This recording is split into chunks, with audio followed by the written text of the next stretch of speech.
Welcome to our stage, Brenda Wong Aoki, Mark Izu's Kabuki Cabaret.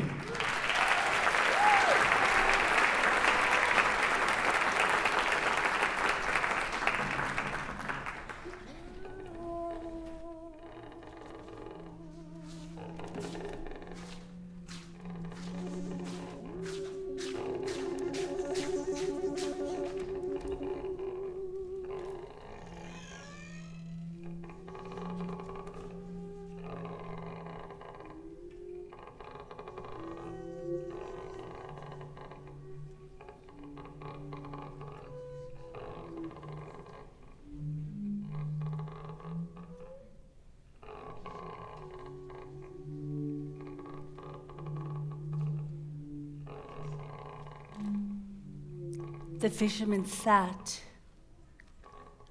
in the dark, in the cold, in the heart of the midnight sea,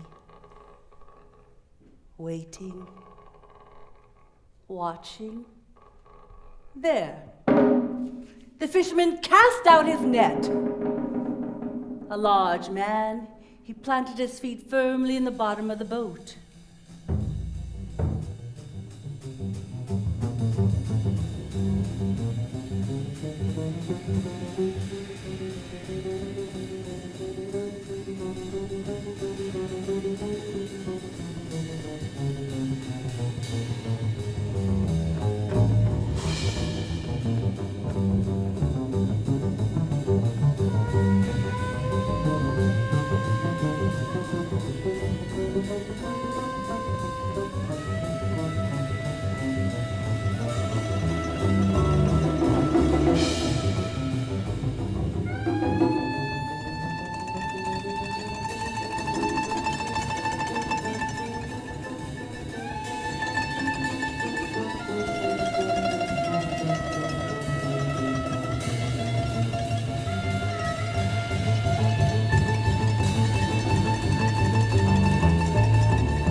She approached him cautiously.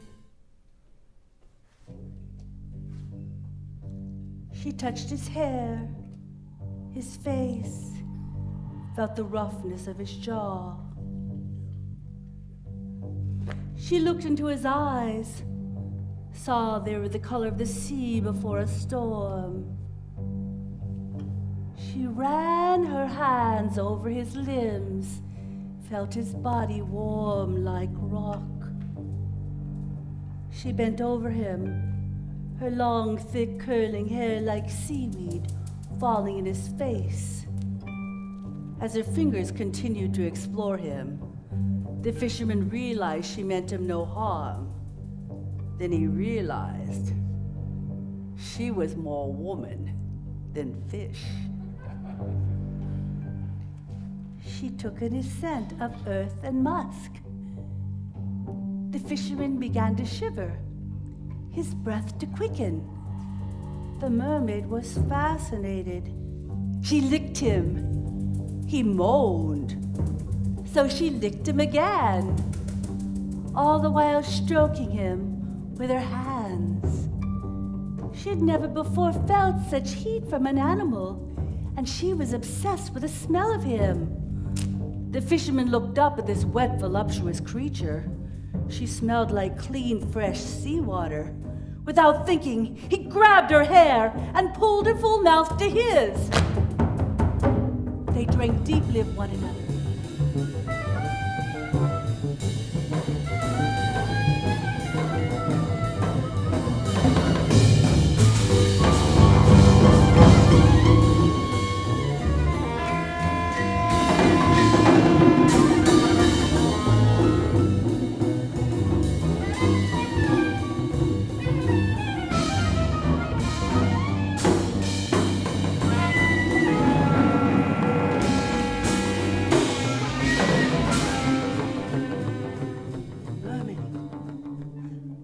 It's the mermaid. The woman ran down to the sea. Standing on the shore, she cried out, "Please, 100 generations! 100 generations!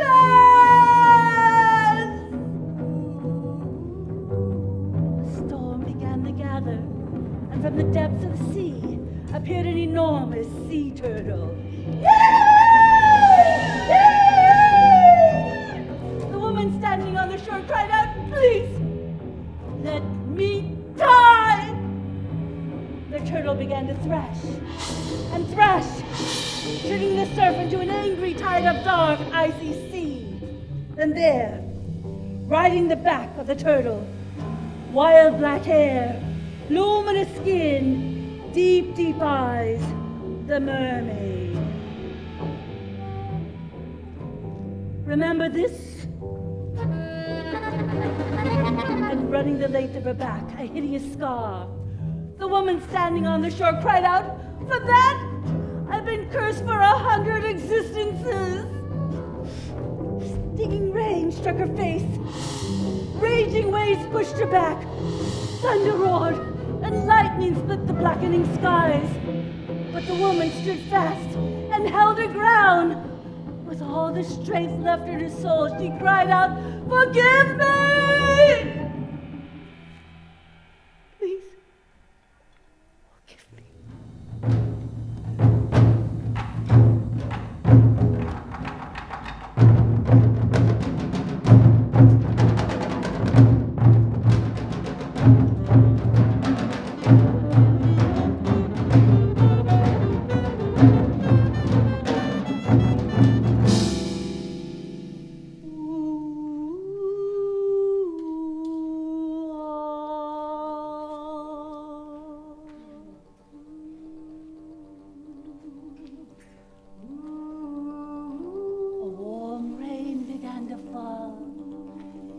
Gently caressed the scars in the woman's cheeks.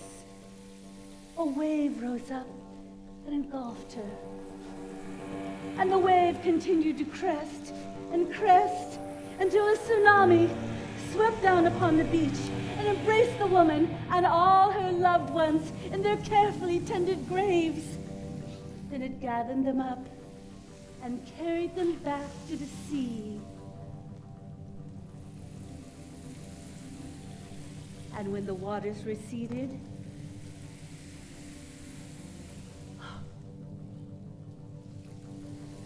nothing remained. Nothing. But pure, clean, golden sand and a pine tree. A pine made all the more beautiful for its gnarls and scars. And in the day, children play in the shelter of the great pine. And at sunset, lovers meet. And the pine remains by the sea, by the source, by the place of the beginning, evermore, evergreen.